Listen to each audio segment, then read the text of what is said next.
what is funny about this early story of Yiddish press is that it was like everybody hated it. I mean, on one hand, everybody read it, of course. I mean, everybody, those for whom Yiddish was the vernacular. On the other hand, everybody seemed to hate it because, well, the Hebrew speakers hated it because it was Yiddish. The Polish speakers, Jewish or non-Jewish, hated it because it was Yiddish, so it was jargon, so it was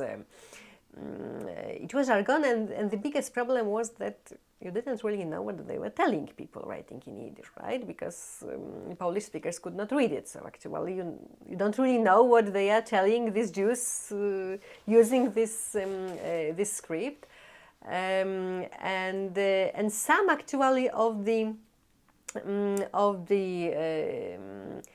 people who used Yiddish at this time, some of the Yiddish authors, they also had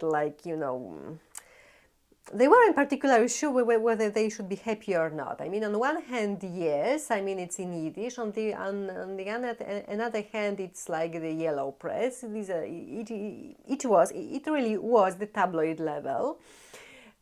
So the Yiddish masses are, getting like something very tabloid-like.